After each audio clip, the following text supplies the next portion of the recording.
podcast. If you're new here, I have met some wonderful people over this past long weekend. Hello, welcome. You've picked a fun episode to join in on. I feel like April has already 1000% delivered. We're only 7 days in. We've just come off Easter weekend. I had the best time at Warbirds Over Wānaka, which honestly for me was equal parts wholesome, aviation vibes, and absolute carnage. I'll get to that story in a minute. We had some Friday night gins, which turned out to be exactly what you'd expect. Some Saturday night pickup lines from a certain questionable rugby boy that actually worked. Somewhere in the middle of all this, I found myself in a full-blown crisis because I cannot find good knickers at the minute. It's actually one of life's biggest challenges, honestly. I cannot be the only one struggling here. And plot twist, my mum called me at 9 o'clock last night very seriously to tell me she saw an episode of Travel Guides about Thailand. And now she's suddenly okay with me going solo. I know. The emotional roller coaster I went on watching all of that and realizing I'm about to do this crazy, beautiful adventure all by myself. And now she's okay with it. So today's episode is a bit of a life update, a little bit, wholesome and chaotic, but a little bit of what's going on. But honestly, these episodes are my favorite kind. So let's get into it. Let's start back Thursday last week, right? So honestly, I was super excited to chuck the out of office on and get myself away from the computer for the next 4 days.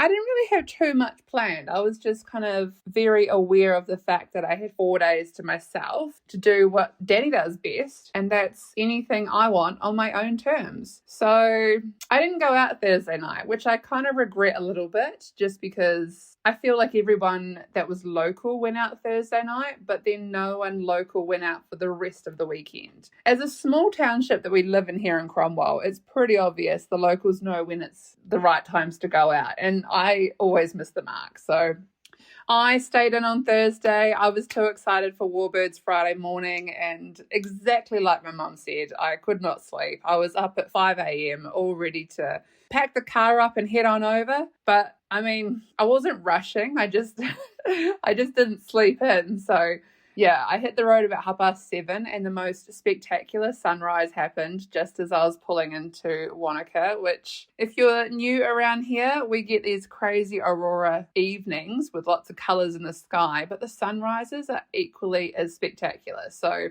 yeah, it was really one of those kind of, I don't know, humble in a way. I was just really thankful for the opportunity that I get to go to these things. I was the 10th car in the car park, so there's that. No, the car park only opened at 6:30, so I'm not that bad. But they had a weird road diversion in place, which I was thinking, holy shit, people are going to crash. This is not something that's publicised. No one's going to know it's changed. And sure enough, I was the one at the front of the line, so I had to get this right. But anyway, got into the car park, everything was fine, got into Warbirds, put my seat against the fence line, and I went for a bit of a wander. So there's a bit of an unwritten rule when you go to Warbirds. You can put your chair down, you can go for a walk, people don't touch your shit. Like, it's just, I don't know, it makes me feel so good. It's like you can get a good spot, but you don't have to sit there and wait and just, not leave your seat. So I went and got a coffee, a ham and cheese croissant, I was talking to a couple of the vendors. Now, there's a big reason why I go on Fridays as opposed to Saturdays and Sundays, and that's simply because the vendors are new. They want to talk to you. They tell you all the gossip, all the juicy, interesting things that you want to know. But also come Sunday, and look, I've been all 3 days. Sunday, they don't want to bar of you. They don't give a shit. So, it was cool. I was having some big chats about some of the aircraft that couldn't attend and what the process was for all of that. Even the commentators, they actually said that they'd right up until almost midnight Thursday night, they were still playing with set dates and times for when certain aircraft were going to be in the air. So this Warbirds Over Wānaka 2026 was by no means very organised. And I say that with the utmost respect. They did so well, but yeah. But anyway, I came back to my chair and I was all excited for the first planes to hit the sky. And there's just this real, I don't even know how to describe it. It's kind of like when you have a hobby and then you start seeing it in motion, and it makes you feel so happy. And I was just smiling like a Cheshire cat, I don't even know what this certain plane was. I think it was a Spitfire. I'm not very good on the older military aircraft. I'm more modern in a sense. But this one plane kind of had me in a bit of a for days. I was watching it and I actually got a little bit teary-eyed, and I thought, I think it was more the commentator who actually said he's just up there flying this plane, just having the best time, doing what he loves, sharing his passion with you guys down on the ground. And I was like, fuck yes. Like, isn't that just a cool sight to see? You can just be enjoying this plane that's just doing loops and throwing itself in the sky, and it's got its little, smoke flares on the wings that are going off. Oh, it was just really exciting. I don't know. It felt like it went on forever. There was a young guy sitting next to me. He was, I don't know, he's quite young. And something kind of happened throughout the day. We were getting to know each other. He was only a kid. His mum was with him. It was all exciting for him. So obviously he was asking some questions about planes, and I was just kind of filling him in where I could. It wasn't until he went to get up from his seat that he panicked, and he thought that I was going to maybe steal his lunch or take something from his chair or whatever. His mum had to reiterate that I wasn't about to, steal from him or whatever, because he couldn't comprehend the fact that I wouldn't do that. I don't know. It was kind of weird. Anyway, as he came back during the middle of the, I don't even know how to describe what the Warbirds even is. Is it a show? Halfway through the show, when they went for a walk and then they came back again, what we didn't really take into consideration, or I was not aware of it, was the fact that he actually was in some ways on the spectrum, and he probably should have been wearing headphones more than he was. I was none the wiser. I did not know this was going to happen. But the Black Hawk helicopter rose from the back of the valley, and it was stunning. I'm really a little bit taken aback by the Black Hawk helicopter. I was, wow, this is cool. Anyway, halfway through the Black Hawk's performance, they chucked in some pyrotechnics, and the stupid thing went bang, and this kid jumped off his chair, threw his chair in the air, and ran into the crowd as though, well, no, he was yelling, the plane's crashed.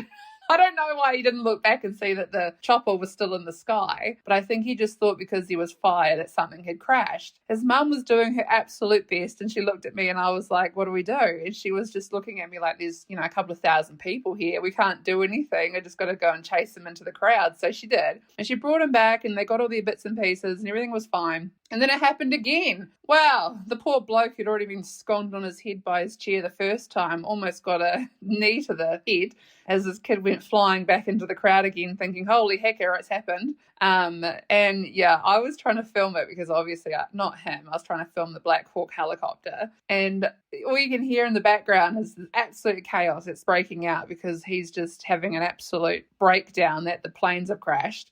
And it was kind of like, of anything that could have happened, I really didn't expect this. I don't know. I never think anything negative is going to happen about the aircraft or anything like that. Maybe the spectators, if they've had, smuggled in a drink or something. I don't know. But this was just like, what the heck?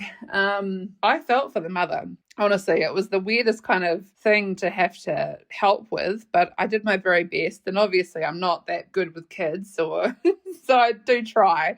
But anyway, I managed to get out of there and head back to Cromwell. It was a slow sort of trip home. Obviously, there's a lot of traffic and things like that. It was a shorter day. Friday's considered the practice, and there's kind of like a 4 or 5 hour window of flight, which is fine. I love it. It's very relaxing, and the cup was full. My social cup was full. I was so happy. I just wanted to get home and just continue on this buzz, so I got home, had a couple of gins. My neighbour was next door with her family members, so she invited me over and we continued drinking, and that was really great. I love catching up with family of my friends because obviously it's kind of an honour, and you've got to take into consideration people don't need to introduce you to their families, but when they do, you just sit there like, thank you, like it's exciting and it makes you feel very humble. So that was really cool. I actually managed to duck off to the pub that night. There was not much going on. I was there for maybe an hour.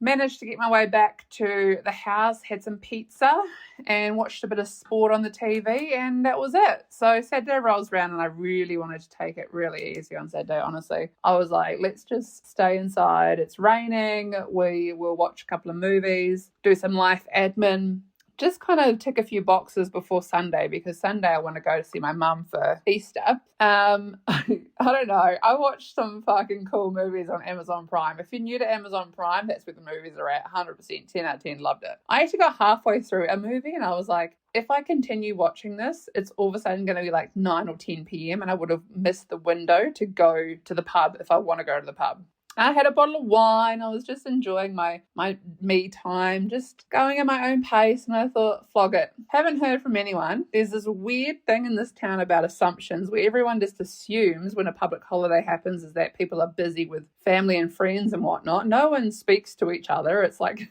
this weird quiet. If you're going to be seen, you got to go out. So I went and had a shower, put my glad rags on. I have totally coasted over this one discussion where my mum kind of sewed on some patches onto a military jacket for me to wear to Warbirds. I didn't get a peep out of anyone at Warbirds wearing this jacket, and it's a cool jacket, so I decided to flog it. I'm going to wear it to the pub.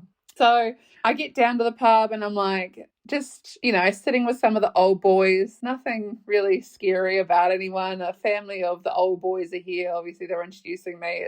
I'm feeling very happy and included when this random gorgeous specimen of a male, I don't even know what had even come across me. It was like a wave. I just looked up and I saw this guy looking at me who looked kind of young, I couldn't work it out. I was like, he looks like he should be a rugby player, but I can't, what? It's that day. Was there a rugby game on? Anyway, he caught my eye and he came walking past, and you guys, when I tell you what came out of my mouth, what came out of his mouth, it was like, this has got to be something. He walks past and I went to say, are you right? And I don't know why, but I held my tongue, which I wouldn't normally do. Ask any of my friends. I'm normally one to say, what are you staring at, mate? Or something like that.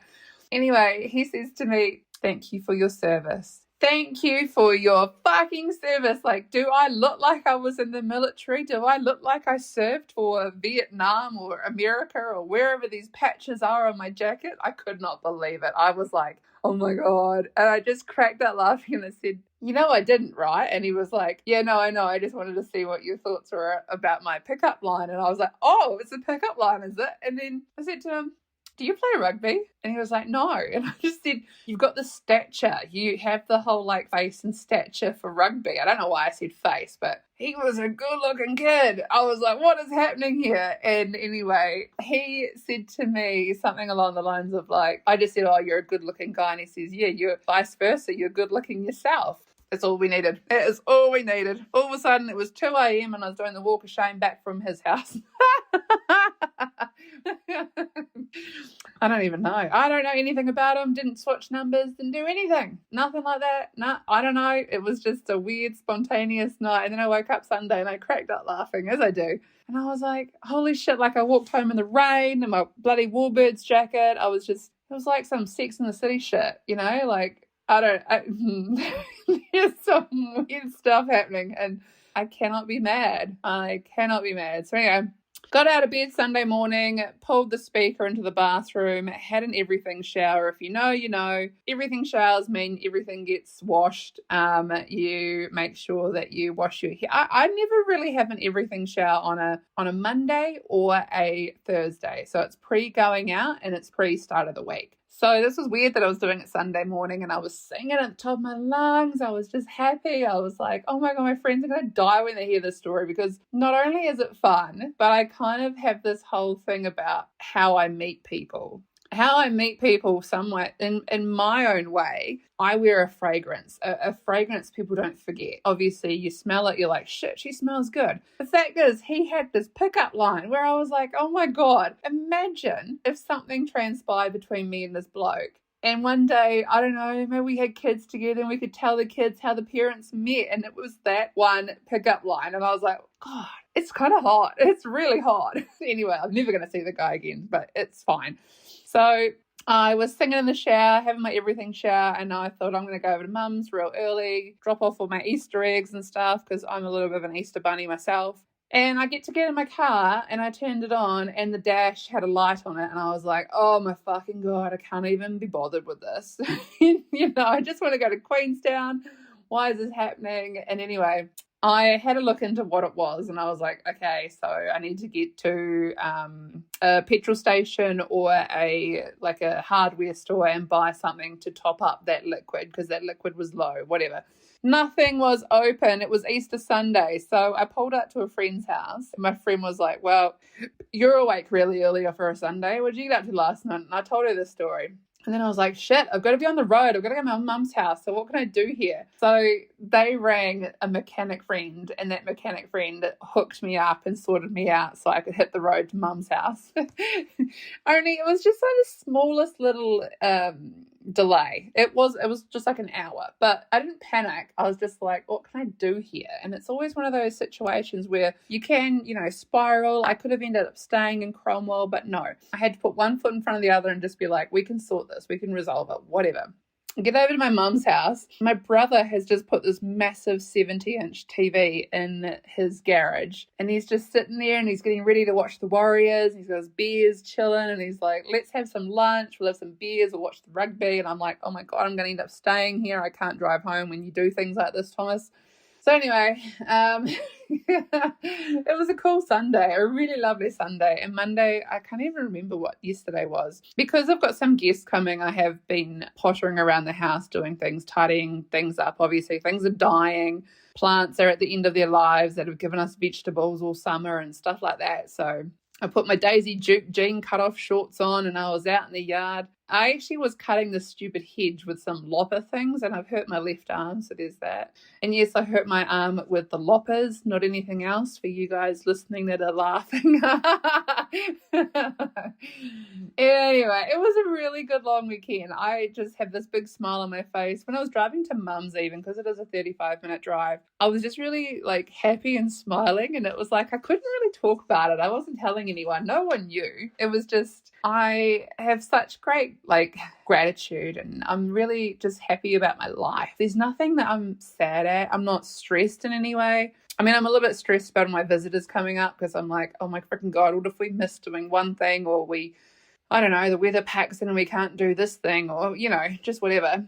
But in hindsight, everything is just going so well. I don't know. I'm at this really peaceful time in my life. I eat what I want to eat. I drink what I want to drink. I'm doing 75 medium. I'm keeping up with all my fitness. I'm taking all my supplements. I'm just nothing's a bother. Nothing. Not even my job, where normally that is a bother. I'm like, ah.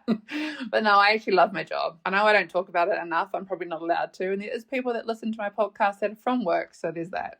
But yeah, I just had such a good long weekend, and it was just so, I actually was ready for Tuesday morning, just because, I don't know, I feel like when there is a long weekend, life's just on pause. But in hindsight, I didn't have any parcels coming. The courier had no reason to drop anything off. It was just, I don't know, it was weird, and I loved it. So anyway, I am in a weird crisis right now, though. My knickers that I normally wear that I love have gone end of line, and this is a 3-month issue now. I have been searching for knickers that are near what I normally wear, that are outside of being sexy knickers or gym undies, just your everyday undies that you sit in your, I don't know, in your work clothes or whatever. Are they supposed to be sexy? I don't know. But yeah, I can't find any that I like, and I've literally brought just so many different ones lately, and none what I had. And it's really annoying, because obviously being in New Zealand, we're bottom of the earth, nothing's good. I don't think I'm going to find any in Asia, because obviously smaller people, everything else like that. So I am really pressed for what to do here. It's getting to the point where I'm like, do I make my own? If I could make a Warbirds Over Wānaka jacket, I can make knickers, right? No, I probably can't. But yeah, it's bothering me. It's annoying. I've tried to go through different places to get undies, knickers. It's so annoying. But I do have a small window in Australia coming up that I'm like, ugh, I know I can get them in Aussie, because 100% they'll be there. Not the specific brand, but I just feel like maybe Kiwis don't wear bikini cut knickers. I don't know. Everything seems to be these stupid high-waisted ones where your belly button gets tucked in and the bottom of your tits do. I don't even know. But yeah, I don't know. It's I need to do something about this, because I'm at the bottom of the barrel for my knicker stash, and I'm like, no, I'm going to have to start going naked. No. If you see me walking around the streets, don't ask any questions. So anyway, Mum called last night at 9 o'clock and she told me Travel Guides had an episode on Thailand and she just finished watching it. And now, weirdly, she's okay with me going solo on my trip, which cracked me up. I was like, seriously, how good is this episode that she's now okay with this? So I just watched it an hour ago and it made me mildly emotional to know that this is something that I was about to do in this crazy country. And there was like all these different groups of people that are experiencing exactly what I was doing: Bangkok, Koh Samui, Gulf of Thailand, blah, blah. I don't know. I get really like nostalgic, like this is happening and I'm going to experience it for myself.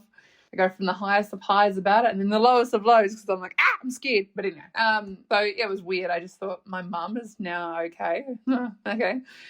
Other than that, other than that, also 9 a.m. Sunday morning, I got a missed video call from my cousin, which I just thought she was going to ring and show me her son running around with an Easter bucket. And I thought, oh yeah, here we go. Is this the Easter bunny calling, is it? And she was like, yeah, answer your phone. So I rang her. Maybe did I ring her back or she rang me back? And no, she had some really lovely family news, which just makes me so happy that obviously, I don't know. It's just really nice when you can get like cheeky early morning Sunday phone calls. And my cousin was just like, God, why do you look like you're hungover or you're just woken up? And I was like, because it's 9 a.m. here and I didn't know it was daylight saving, so I didn't know what time it was. But yeah, it was just really cool to like have a bit of good family news. And I won't tell you what it is because obviously it's her news to share. But I just kind of like even blanked on the fact that this phone call even happened because I was like, what the fuck? It's so good. I was like expecting something so different and I was like, oh, okay, that's okay. But yeah, absolute fantastic news. My Airbnb this afternoon has cancelled. Oh, this guy was annoying me. He like changed dates twice and then he's just cancelled like 2 hours out from arrival. I'm super thankful though because I can't be bothered. I think my time with Airbnb is coming to an end because I'm just like, it's fun when it's fun and then it's boring when it's like someone that's just really dull or whatever. But this was someone that was arriving quite late tonight and leaving quite early tomorrow. So it literally was a bed. And even though they are really great, sometimes it's like for the sake of having to wash a million things or making sure everything's perfect, it's just not even worth it. So no, I am very thankful. I get to do my own thing tonight and cooking a lovely dinner for myself, even though last night I think I had like a chicken wrap and I'm still on those chopped chicken salad things that you throw into a wrap and I'm like, oh my gosh, when is this going to end? But no, when I love something, I will just continually eat it. I don't know what it is. But then again, thinking about the fact in a month's time that I will be traveling through Asia and I get to experience crazy different food. In some ways, it's more exciting when you come home to what you know. So I think I'll get really like bored of this and then it'll be like crazy food for a month and then go back to boring life again. It's weird to think that like I'm going to be 39 in a couple of weeks and I'll be in Asia. And my friends have this massive joke that I'm more fun in the second half of the year than the start of the year. And I thought, where does this even come from? But I think it's because like it's always happened this way. I've always traveled or I've always done something in another country for a birthday. So the fact that I am actually going to be like doing something by myself scares a lot of people, but also my big lead up to getting on that plane is my health and well-being. It is kind of a little bit scary for me, irrespective of going by myself. But then to think, oh, you know, when I come back, it's like everything's done and dusted. The second half of the year can be a little bit more chaotic because obviously it's winter. Everything happens in winter. But literally every single year since 2022, I've had the best second half of a year. And then it was weird because something happened at the start of this year where I was like, shit, I thought this type of shit happened in the second half of the year and now it's happening at the start. So I was like, oh, I can't even keep up anymore. I'm not even bothered. But yeah, I had to tell my friends, I was like, guys, this can happen at the second half of the year and the start of the year. Doesn't have to be just from like June onwards. But anyway, whatever.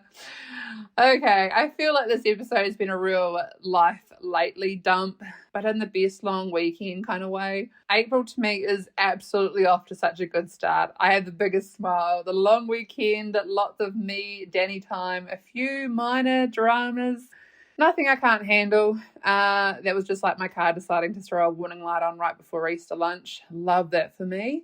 But shout out to good friends because they absolutely came to the rescue. Love you guys. I met some really lovely people over the long weekend who will be listening to this podcast. I don't know what happened, but everyone added it to their Spotify playlists.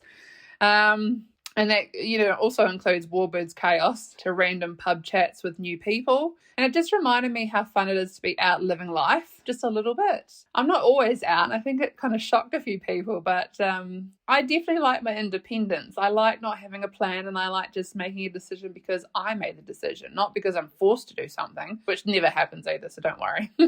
Also, the small win this week has been my Airbnb cancelling right now, which normally would send me into a spiral financially, but instead I'm like, you know what? I don't have to run around like a banshee getting the house ready, so that's a blessing in disguise. I got family arriving on Friday, lots of catch-ups with them. Honestly, I'm just feeling really grateful, as I've said a million times this episode. I don't know if you can notice. Even little things like waking up to a missed video call from my cousin that turned into the most wholesome, unexpected news. Even if I was half asleep, I love you, and I'm completely just so happy for you guys. Even though I was unaware of daylight savings had happened, I didn't know what time it was. It's just a good reminder that life doesn't have to be perfect to be really, really bloody good. If you love this episode, send it to a friend, share it on your stories, or just let me know what you're loving lately. Of course, I want to love that too. I always want to hear all the good things. And as always, I'll chat to you next Tuesday. Have a good week, guys. Bye.